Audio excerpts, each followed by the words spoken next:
Lisa from Australia writes, how do I calm a group of teenagers who are bouncing off the wall after a brain break? That's a great question, Lisa. And in fact, if you're watching this video but don't work with teens, stick around, because if you work with any group that are difficult to calm down, I'm going to share with you 5 of my top strategies that I pull out all the time that helps calm my group, starting right now.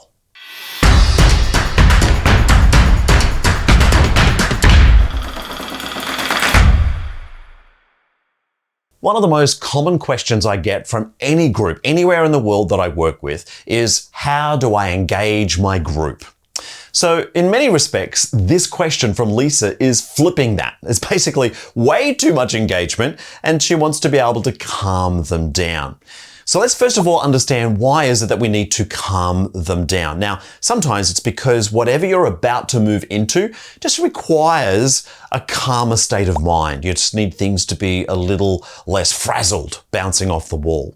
But it might also be because of safety. Maybe there's some issue about the level of energy in the room that you might be concerned at an emotional, physical, or mental purpose could actually be infringing on someone's safety. So you want to be able to cut into that. You want to be able to calm that down before harm occurs. Or you might be just looking for something that calms people so that they're prepared for a more decent conversation, to be able to look at something more substantive. If that sounds like some of the reasons that you are looking to calm your group down, just to simply get their attention, then stick around, because I've got some wonderful strategies for you. Now, before we get into these 5 simple strategies, we're going to conduct an experiment. For each of these, if you find something that resonates for you in that strategy, would you hit the like button? Because we will then be able to look back on this video and understand where the likes occurred. And then for those that are particularly popular, we will produce some more content for. So if you see and resonate with any one of these strategies, we're going to do a little bit of experiment, and we're going to look back on this in the next 2 to 4 weeks and understand where the most interest lies. And then you can expect more content to come out from us. Anyway, let's get into number 1. Raise your hand. I knew this at summer camp, both when I was a camper, but also as a camp leader. You know, when the hand goes up, the mouth goes shut, or any other little rhyme or other little ritual that would go with raising your hand. And sometimes you didn't even need to say anything. Frequently, when I'm working with large groups, even in an auditorium where everyone's chitty-chatting and, developing all this amazing energy, but I need to bring their focus back to me, I will just raise their hand. But what I will then also invite people to do is that if they see my hand raised, I ask them to raise their hand. So then 2 hands becomes 4 hands, becomes 8, 16, 32. Before you know it, within a few seconds, more and more hands are up, and that garners the attention of more and more people. So that in and of itself, if I just simply wait, because it's their time that, if you want to consider it, is being wasted, we're simply waiting for everyone to bring their attention back to me. And if you've got the support of at least a nucleus of your group that are also doing the same thing, at least you have some level of control over the energy that is bouncing off the wall. My second strategy is one that comes with a non-verbal introduction as well, such as, now that signal on its own is normally enough for at least some people who have at least got some modicum of interest and awareness of what's going on around them. And they will copy it. And so they will go, they'll come back. And then I'll go, and then continue with a series of claps that change each time. So claps could be one way of doing it, just to get their attention back to you. Again, it won't happen immediately, but gradually more and more people will be aware of what's going on. You might also be familiar with the very traditional thing of, if you can hear me, clap twice. If you can hear me, clap 4 times. That's cool. I use that on occasions as well, but typically not with adults. I'll do that with young people more often than I'll do it with adults. And this is why the copy claps is really good. Here's a little extra bonus, the clapping game.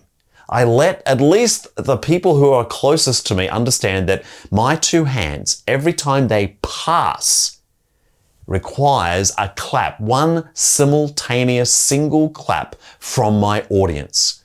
And so I'll do it in front of me and I go, and then the group will go clap. Now, maybe only a third of the group actually even heard me, but that'll be enough to pique the interest of the rest of my room. And then I'll do it again. So then it gets 2 claps and keep on going. Within the space of 10 to 20 seconds, I will have changed the focus of the group that are bouncing off my wall.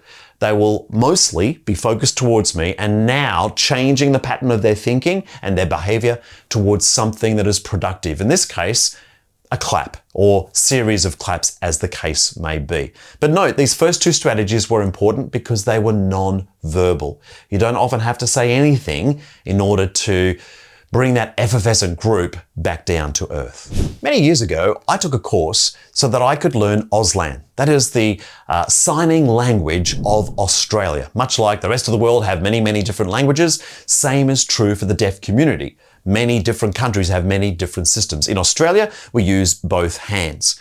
And there was one particular signal that I've used frequently in those occasions when I need to get people's attention. And again, it's non-verbal. That means applause. Because you can appreciate, if you were deaf, then you're not going to hear a whole lot of people clapping. You might feel the vibration, but you won't actually hear it. But this, if you actually have good vision, will indicate that everyone is pretty happy. And I love that. So whether I'm standing in front of 3,000 people in an auditorium or I'm just with a small group and I'm wanting to get their attention, I will do this and I will indicate to them that if they see this, I want them to applaud as well. Again, in Auslan, in this particular fashion. So try that out next time and let me know. And again, just to remind you, if this idea is something new to you and perhaps resonates for you, go ahead and hit the like button now to indicate to us that this was an idea that you liked. I'm going to put it out there, but I think this is possibly one of my most favorite strategies for calming down a group. And there's something really powerful about this very simple step, is that I invite everyone to find themselves a partner and then, importantly, stand back to back with them. They've found their partner, maybe it's their best friend or someone that they know, and then I ask them to stand back to back, and very, very quickly, and there's some sort of magic that transforms my group at this point, and the fact that they're standing back to back with the person I've asked them to find cuts down the conversation. Now, they are also piquing their interest, wondering what they're going to be doing. Now, ordinarily, I will do more than just simply ask them to go back to back. Now I've got your attention, I will continue. No, I might ask them to think of something, think of a number, turn around and quickly identify the sum of those 2 numbers, making it a quick activity. But it doesn't have to be. It's the simple strategy of asking people to stand back to back with somebody so that everything starts to calm down. The 5th and final strategy is to use another activity. Now, clearly, if you've got them bouncing off the wall, they've got heaps and heaps of energy. So we need to be able to direct their focus, perhaps to something that's a little bit more passive, but still involves some level of energy. So you're not asking them to go cold turkey, straight from to doing something that's really quite serious. Let's do something that bridges that gap. And it might be an activity like gotcha, where you have to catch the finger of your partner in your palm, or it might be paradigm shift. All of these are activities that might come under the heading of energizers or icebreakers on playmeo.com. So check that out, but use an activity as the bridge. So it may not be the purpose of your program, but you're using it for a few minutes to bridge, to allow that energy to dissipate so that when you move from that activity to the thing that you are actually planning to do. But to move from to might be a bridge too far. Okay, so what worked best for you? Maybe all 5 of those strategies are something you might like to try or add to your repertoire, or maybe there was one that in particular you would like to try out because it's new and you think it could work for your group. The next time you need to take a group and calm them down, whether they're teenagers or adults or otherwise, the key is to change their focus, to return their attention to you so that you can move successfully onto the next thing of your program.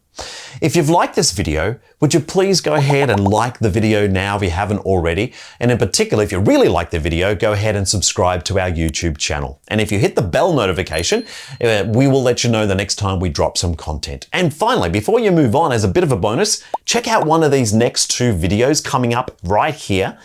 That will actually continue your journey in building better facilitation skills, but also adding to your repertoire of great fun group games and activities. Again, as always, thank you so much for watching. I really do appreciate it, and I want you to have fun out there.